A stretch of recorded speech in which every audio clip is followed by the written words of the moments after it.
Hey everyone, thank you for joining us as we complete chapter 1 of Genesis verse by verse. Today we're going to cover days 4 through 6 of creation. Now, as you recall in the previous study, we saw God's creative power as He spoke all of these things into existence. And we also saw how feeble man's attempts are to explain away all of those things that those first 13 verses told us. We saw the Trinity within the name Elohim. And that's used in verse 1, a word that is singular yet plural at the same time. And I quoted a rabbi that said, see the mystery of the word Elohim. There are 3 degrees, and each degree by itself is alone, but they are all one.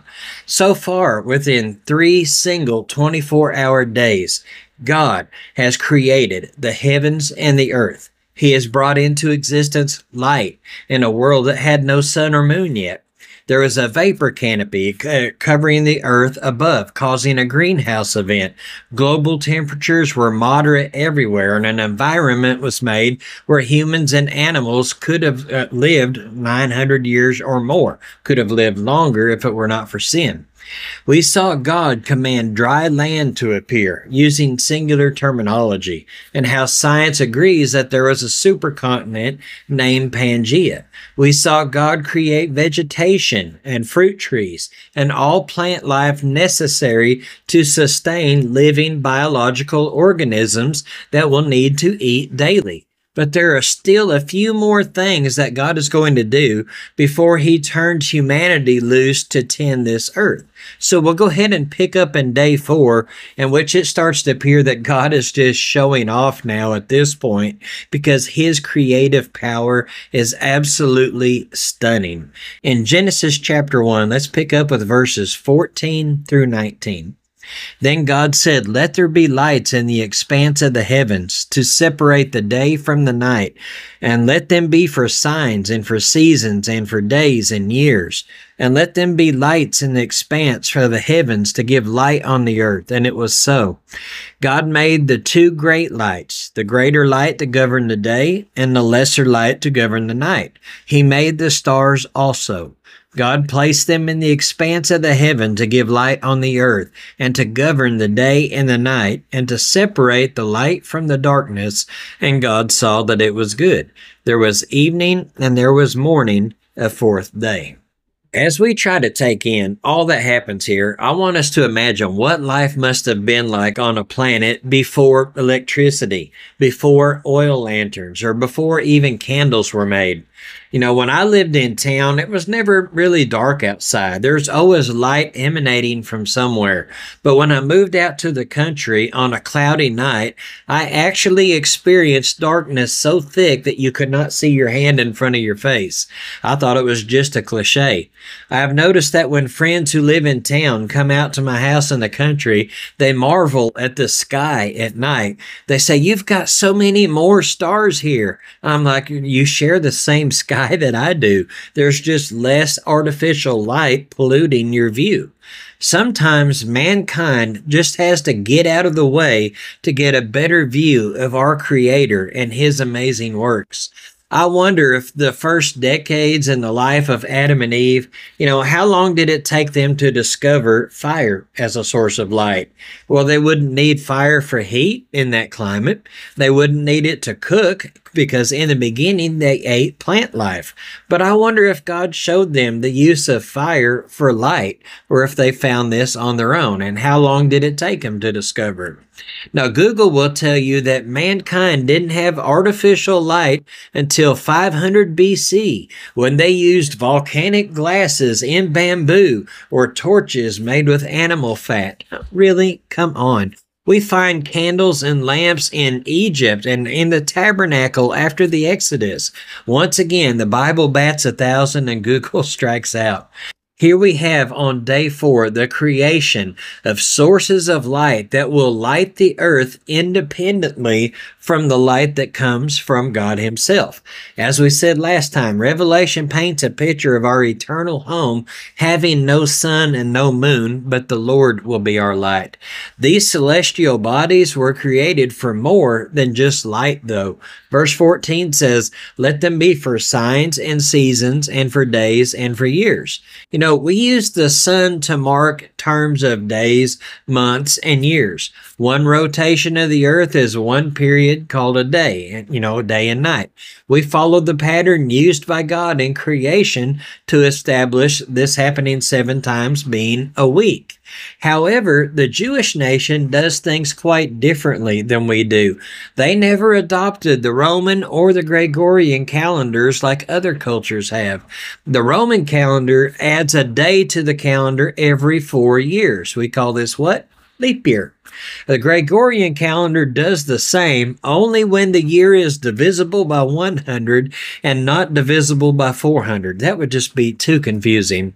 Then they skip the leap year. According to the internet, they have a different level of accuracy. The Julian calendar is off by 11 minutes every solar year. The Jewish calendar, however, uses the cycles of the moon for measurement. Their calendar can have 353, 354, or 355 days in a year, depending on the months of Heshvan and Kislev. The moon cycle averages 29.5 days. So therefore, there are 2 months that will sometimes have an extra day. All of this is just how mankind uses this vast array of stars and the sun and the moon to measure time, just as verse 14 said. Another use we have for the heavenly host is navigation. When you navigate on land, there's usually landmarks that stand out so you know where you're from. Unless you're from Nebraska or southern Wyoming, where the one is endless corn and the other is endless sagebrush. But when you're on land, you can usually navigate. Okay, drive until you see this giant oak tree. Go until you see this mountain pass. Drive until you see this river. But if you're in the sea and the horizon is nothing but water as far as you can see, no pun intended, how did sailors navigate before technology, before GPS? They used the stars above. To the average person, you go out at night, they look like a random scattering of lights, but there's a pattern that has remained consistent since the beginning. People have used the stars for direction for ages. Now, of course, the devil's got to try to get into this and pervert it, like he does with every other aspect of creation. Some people have been duped into believing that the alignment of the stars can predict the future. There are some people who will not even get out of bed until they have read their horoscope. And then some people use their zodiac sign as an excuse for their behavior. They think that because they were born in a certain month, they are typically meaner or ruder, and that's why they're a Gemini or a Scorpio. And they even blame their accidents on their zodiac signs. A girl runs over a curb and say, "Oops, it's because I'm an asparagus." Don't fall into that nonsense. The stars were not made for that purpose. Before we go on, I want to bring one more thing to our attention about how awesome our God is. As I've said already, we cannot count the stars. Even with modern technology, our best efforts to see the end of them is like trying to see across the ocean with a naked eye. It's not happening.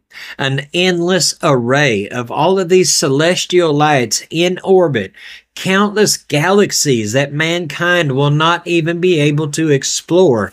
And look how our Bible acts like it's no big deal in verse 16. He made the stars also. Just like it's an afterthought. What is amazing to me is that God calls them all by name and places them where they are. In Psalm 147 verse 4 it says, He counts the number of the stars. He gives names to all of them. In the book of Job, we see a couple of those names. In Job 38 verses 31 and 32. Can you bind the chains of Pleiades or loose the cords of Orion? Can you lead forth a constellation in its season and guide the bear with her satellites? So here we have day 4. I'm going to call this light day. The plants and the trees were made on the previous day. Now they have sunlight for photosynthesis. We have light sources made by God, but independent of His Shekinah glory. And we see His awesomeness in not only creating a solar system bigger than the human imagination can comprehend, but He sustains it and calls them by name. And God isn't done yet. Let's go on into verses 20 through 23. Then God said, "Let the waters teem with swarms of living creatures, and let birds fly above the earth in the open expanse of the heavens." God created the great sea monsters and every living creature that moves, with which the water swarmed after their kind, and every winged bird after its kind, and God saw that it was good. God blessed them, saying, "Be fruitful and multiply, fill the waters in the seas, and let the birds multiply on the earth." And there was evening and there was morning, a fourth day. So we're on day 5. The earth has dry land, fully mature plant life, light from day 4. Now it's time for some critters, but only the marine life and birds were on this day. And I hesitate to say the word only when it comes to marine life and bird life.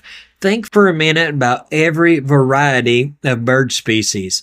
According to the International Ornithological Committee, there's an estimated 11,000 different species of birds in the world, classified in 44 orders and 253 families.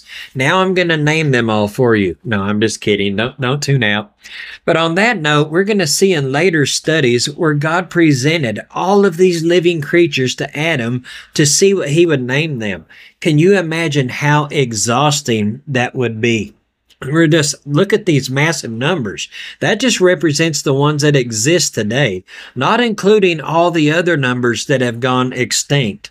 I heard a pastor the other day say, yeah, this is why some of the animals that were brought to Adam first had these long, well thought out names: hippopotamus, rhinoceros. But he got tired by the end of the day. He's like cat, dog, rat, stuff like that. Now, I'm no bird enthusiast, so I just classify all the birds into 3 kinds. Birds you can eat, birds that just poop on stuff, and birds that can talk.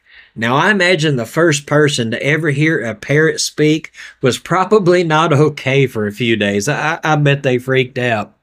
Now, take into consideration marine life. There are species of fish and crustaceans and things that we haven't even discovered yet. I like watching the TV documentaries, especially on Shark Week, though I'm kind of upset that fathers and mothers only get a single day for Father's Day and Mother's Day, and sharks get an entire week. Some of these things that show us in the marine life and animal life together is that God must have a sense of humor. Some of the things in the water are just absolutely ridiculous looking, but they're beautiful in their own way. And I wonder if some fish just sit there and look at other fish and think, boy, that's an odd looking fellow. Look at this guy. Hammerhead sharks, they fascinate me, not only because of their shape, but their eyes are out there on the edge of the hammer part. And then stingrays, they're fascinating creatures. And then you have anglerfish. They have this little pole and a lantern hanging over their head. You have remora fish that cling to bigger carnivorous fish like sharks, and they clean off parasites and algae, but the bigger fish never bother them. If you've ever watched any documentaries on the Mariana Trench, it's 36,000 feet deep. That's almost 7 miles. This trench is deeper than Mount Everest is tall. Down in these depths, sunlight cannot even penetrate there, but God has created life forms that we're just now getting around to discovering. I seen one documentary the other day. It was bioluminescent shrimp. These shrimp glow pink and blue. Now, I love shrimp, but I just don't know if I could eat anything that glows in the dark. I used to laugh at the ridiculousness of the cartoon SpongeBob. My kids just love SpongeBob SquarePants. But they go to the beach and they have a lagoon under the water where they swim. And I thought that was so ridiculous. But at the bottom of the Mariana Trench, guess what? There actually is one. It looks like this dense storm cloud, that forms a lagoon over the water. This storm cloud that's just riding on the bottom, but it's actually an ocean at the bottom of the ocean. This documentary shows an eel. He just swam into that part, and they said the density and the water pressure is too extreme for something capable, of living. And I'm thinking these animals are living under 7 miles of ocean. ocean. So that's extreme water pressure already, more than the human body can take. But this eel and some other good things swim into this lagoon at the bottom of the trench, and they never make it out because it's too intense even for them. And I wonder how many more types of fish and shrimp and eels exist within that we don't even know about. Thousands of years of exploration by man, and it's still incomplete. But this was all a single day's work for God. One other thing I found fascinating in verse 21, you might have caught it, the phrase great sea monsters. I'm using the New American Standard Bible, the NASB. Now, King James will call them whales. The ESV and some of these others say sea creatures. But I've always liked the NASB for its faithfulness to literal accuracy. So they said sea monsters. So what was the word that was actually used in the original language? I had to chase a rabbit right there. This is one of those times when the original language words is useful and actually interesting. The Hebrew word is tanaim, or tanim. Forgive me if I mispronounced that. The definition says a marine or land monster, a sea serpent, a jackal, a dragon, a sea monster, or a whale. Now, the book of Job mentions some of these fascinating creatures, as I said last time. He called them Behemoth and Leviathan. But there's just such a vast diversity of life under the water and life in the air, and I don't think that we have yet defined them all, much less the ones that have gone extinct. Let's continue on into verses 24 and 25. Then God said, let the earth bring forth living creatures after their kind, cattle and creeping things, and beasts of the earth after their kind, and it was so. God made the beast of the earth after their kind, and the cattle after their kind, and everything that creeps on the ground after its kind, and God saw that it was good. Verse 24 begins with life on earth now having more than just fish and birds. There are only two verses given here, but look at the complex list of creatures that were made on this day that only 2 verses is given to. I find it funny how an animal that we know as domesticated as a cow was mentioned here, existing before mankind was ever made. Many translations have the word cattle in verse 24. If you've ever been around cattle or if you raise cattle, you know that the first broken fence probably happened on the same day. And you think, how can these animals, they can barely survive now with humans taking care of them. I've often told my dad, I said, I think cattle are some of the world's silliest animals. They could be belly deep in grass and they want to tear out and go somewhere over there where there's one single blade of grass. But these creatures were here before humans. Cattle are not known for their high intelligence, so I thought it's necessary to make another word study to the original language. Did it really mean cattle as we know today? So I looked up the word cattle, and the definition almost made me fall out of my seat laughing. It said, my Bible dictionary says, a dumb beast, especially any large quadruped or animal. So the first part of the 6th day, these are 4-legged animals that come into existence. Yes, it includes cattle, but it also includes bears, horses, deer, elk, moose, dogs, mice, raccoons, giraffes, lions, even those pesky armadillos.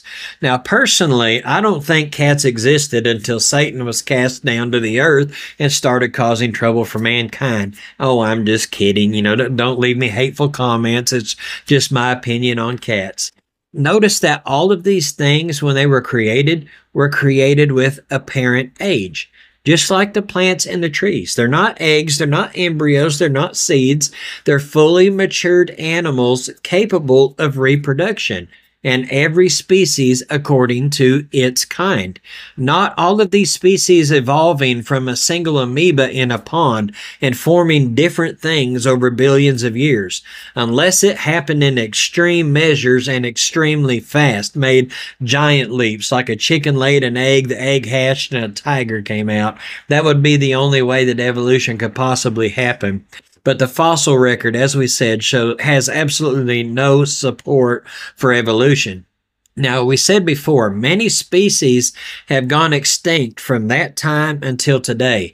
Everything always has and always will reproduce according to their kind. But there have been some crossbreedings of things. But always these things are more lateral than they are vertical. I call them microevolutions, blending of existing species, but never macroevolutions where something entirely new and unique has come to be.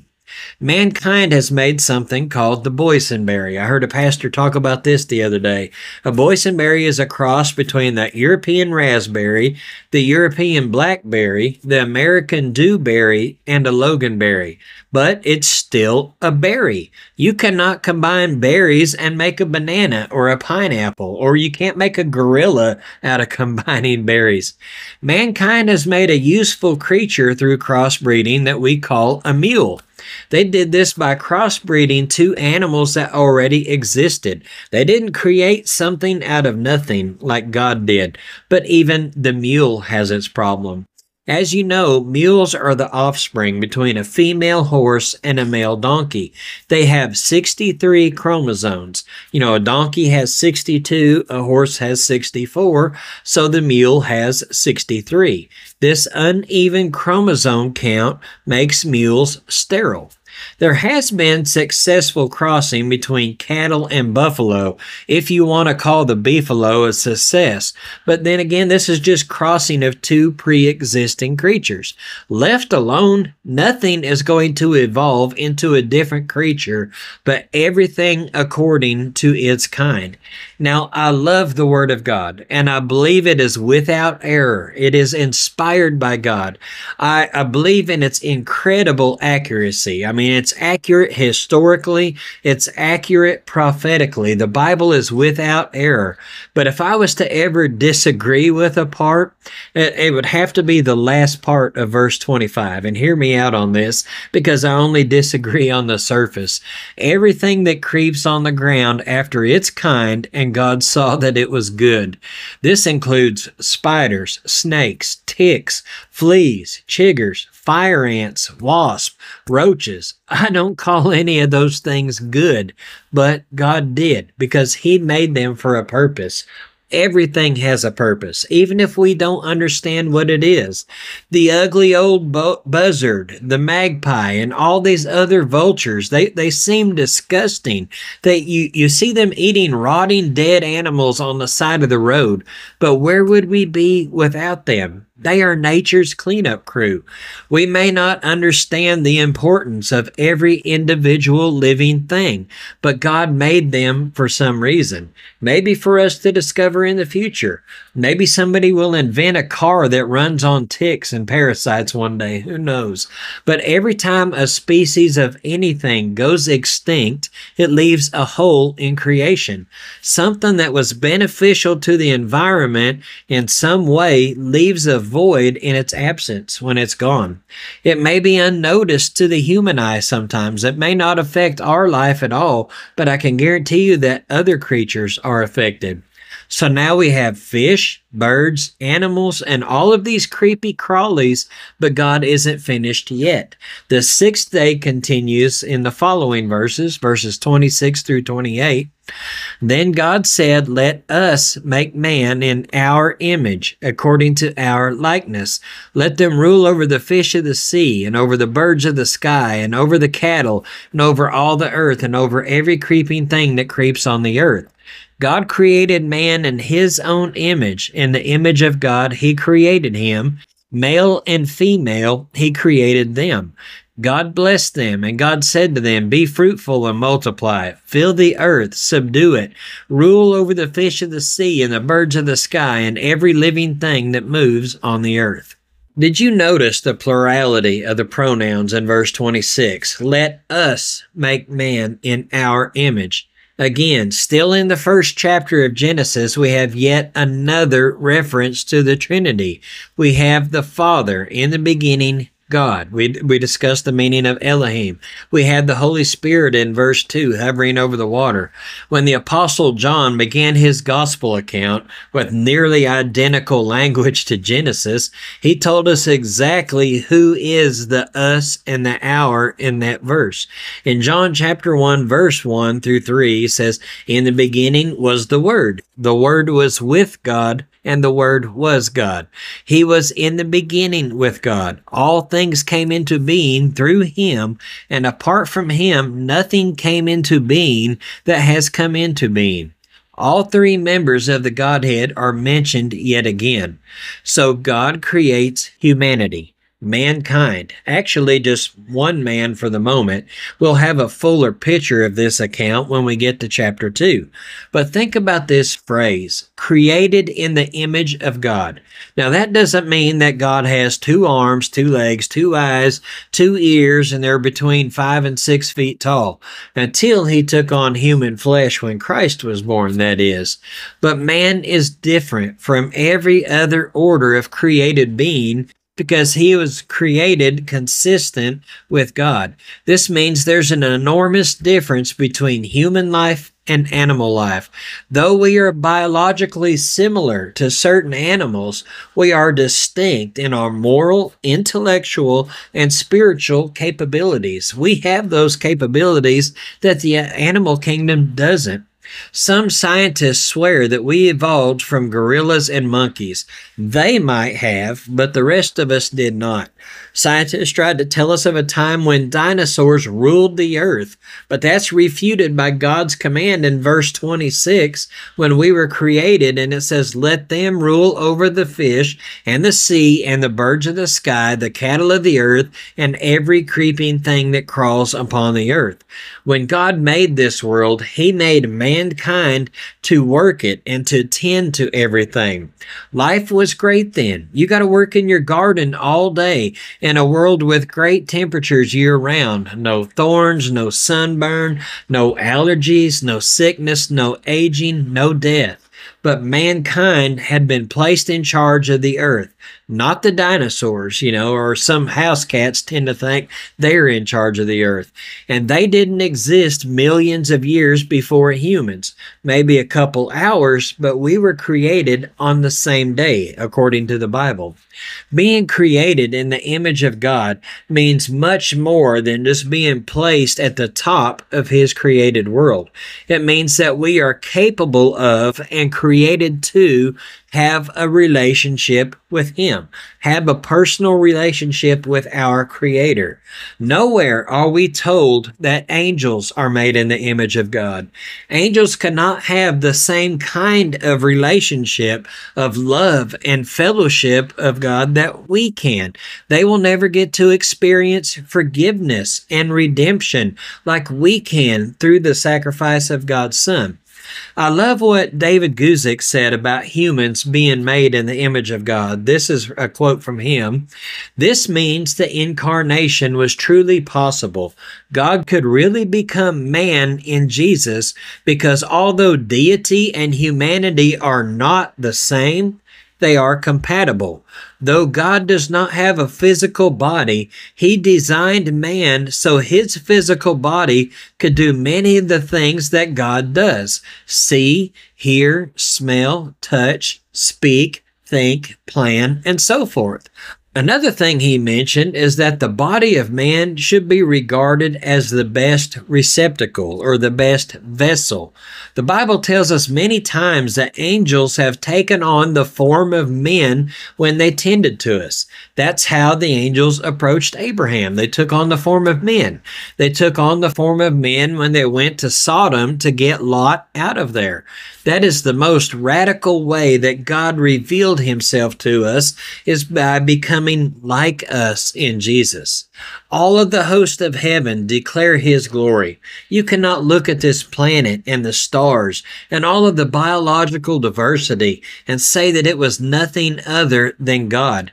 But he took on human flesh so many years ago, and he did so to show us the way, to fulfill the law that our fallen flesh could not, and to atone for our sins. I could go on and on about being made in the image of God, but we only have so much time. In today's world, things like verse 27 need to be expressed more than ever, where it says, male and female, he created them. Though it was only Adam at first, it didn't mean that Adam had both parts. Notice the plural pronoun used for the first time regarding humans. He created them, and he created them with two genders. Now, there have been a few cases of people born where they have either both organs or they have none. These are not the norm. They are abnormalities. Now, don't get me wrong. They are still people, and we should love them, but sometimes there are genetic mutations for multiple reasons. I've seen people with 6 toes on each foot. I've seen a 2-headed calf. I've seen Siamese twins. In both humans and animals, there are sometimes variations, but they are not the norm. In general, there are 2 genders. That being said, at the risk of being canceled these days, just because you choose to identify as something other than what you were at birth does not make you officially that gender. It doesn't matter if a man castrates himself, takes hormone treatments, grows his hair out, he is still male. I've seen a few women that can grow a better beard than I can, and to be honest, I was more jealous than appalled, but no matter how they cut their hair and how they dress, they are still women. Now, there are many variations within the genders. Some men can be big and burly, and some are dainty and frail, but they are still men, whether they be an alpha male or a beta male. Some women can be feminine and delicate. Some are tomboys. And, some women can be absolute warriors, but they are still women. Hundreds of years after you have died, all of your clothing's rotted away, your hair is gone, your makeup's gone, and there's only bones left in your coffin. Regardless of how you were built, how many surgeries you've had, and what you choose to identify as, those in the future who find your bones are only going to need to look at the pelvic bone to determine if you are male or female. There is a skeletal difference that cannot be changed. Now, I know I've spent a lot of time chasing rabbits here, but some of those rabbits needed chasing. As we go into further detail in chapter 2, we will look closer at the first couple. I remember my oldest daughter, when she was young, she once said, those people didn't have belly buttons. And I thought about that. Yeah, they were created with apparent age, so there was no umbilical cords. That's pretty strange. Also, Adam and Eve had the perfect relationship. She didn't have to hear about how good a cook his mother was, and he didn't have to listen about how her exes were. I saw a cartoon recently where Eve was just counting Adam's ribs, making sure he wasn't seeing another woman. Let's move on into these last verses 29 through 31. Then God said, behold, I have given you every plant yielding seed that is on the surface of all the earth, and every tree which has fruit yielding seed, and it shall be food for you, and to every beast of the earth, and to every bird of the sky, and to everything that moves on the earth which has life, I have given every green plant for food. And it was so. God saw all that he had made, and behold, it was very good. And there was evening and there was morning, the 6th day. Here we have something else about life in the garden that will return in the eternal state. The vegetarian diet. Can you see my enthusiasm about this here? At creation, there was no death. There was no bloodshed. The first time that Adam and Eve saw blood was when God killed an animal to make appropriate coverings for them after they sinned. The fig leaf wasn't doing it, so the first death occurred when God killed an animal to make a covering for them. After that, if you remember, the earth was cursed. Thorns and weeds came up, and it would choke out the good plants. Mankind was banished from the garden that held the tree of life. And part of Adam's curse was having to work the ground, and it's going to become much more difficult. It said, by the sweat of his brow. Mankind would have starved if God had not shown mercy and allowed certain animals to be eaten. Everything had a diet like this, though, at first. Even the big, scary carnivores that we see today. Look at verse 30 again, just in case we went over it too fast. And to every beast of the earth, and to every bird of the sky, and to everything that moves on the earth, which has life, I have given every green plant for food, and it was so. Mankind began with a vegetarian diet, but notice how it said all of the plants and trees were good for food.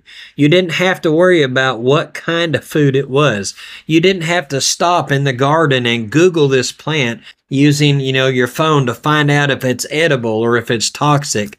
You didn't have to worry about food allergies or gluten or other stuff. You just seen something, you grabbed it, and you would eat it. I love mushrooms. I loved stuffed mushrooms. I love mushrooms on pizza, fried mushrooms, sauteed mushrooms. If you hear my stomach growling in this video, please forgive me. This is a really sensitive microphone. But I don't dare go out and forage for mushrooms without someone who knows what they're doing, because I can't tell you one from another. That is dangerous. Some mushrooms are good to eat. Some mushrooms can make you sick. Some of them can kill you. Some of them can cause you to see pink elephants riding unicycles. But back then, all food was safe. That too will be brought back in heaven. In the book of Isaiah, God tells the prophet about the new heaven and the new earth. An example is Isaiah 65:25. The wolf and the lamb will graze together, and the lion will eat straw like the ox, and dust will be the serpent's food. They will do no evil or harm in all my holy mountain, says the Lord. As I said before, the way the world was at creation is the way God intended it to be, not the mess that we have made out of it with our sin and our rebellion against God. Life began as eternal, without death. The day is coming when death will be cast into the lake of fire. Life began with God as the main source of light, and it will be that way in the future when the sun is gone. Life also began as peace and harmony between man and animals, and it will be that way in the kingdom. Going back to Isaiah in chapter 11, it begins in verse 6, the wolf will dwell with the lamb, the leopard will lie down with the young goat, the calf and the young lion and the fatling together, and a little boy will lead them. Also, the cow and the bear will graze. Their young will lie down together. The lion will eat straw like an ox. A nursing child will play by the hole of the cobra, and the weaned child will put his hand on the viper's den. They will not hurt or destroy in all my holy mountain, for the earth will be full of the knowledge of the Lord as the waters cover the sea. In the beginning, God walked with man in the cool of the evening, with sin not only atoned for, but eradicated completely. We will again enjoy uninterrupted fellowship with God. And to me, that is the greatest part that I look forward to about the coming kingdom. Seeing our loved ones, that's going to be great. Not having to worry about time, having to be somewhere, aging or distance. All of that's going to be great. But to me, the best will be uninterrupted fellowship with God, because the sin nature will be eradicated. The pull of sin will be gone, and the devil will be gone. I guess in light of all of that awesome stuff, I can go without steak and deer meat in heaven. So with that being said, pass me some of that blackberry cobbler and apple pie to go with my sauteed mushrooms and corn on the cob. I guess there are some redeeming parts about having to go back to the vegetarian diet. But for now, I want to thank you for joining us. Pick up with us next time in chapter 2. But right now, I'm going to exercise the last few days I have left to go and eat something that's made of meat. I'm going to enjoy it while we can. I'm Rick Griffin, and I thank you, and I pray that you'll join us back as we continue on in chapter 2 of Genesis.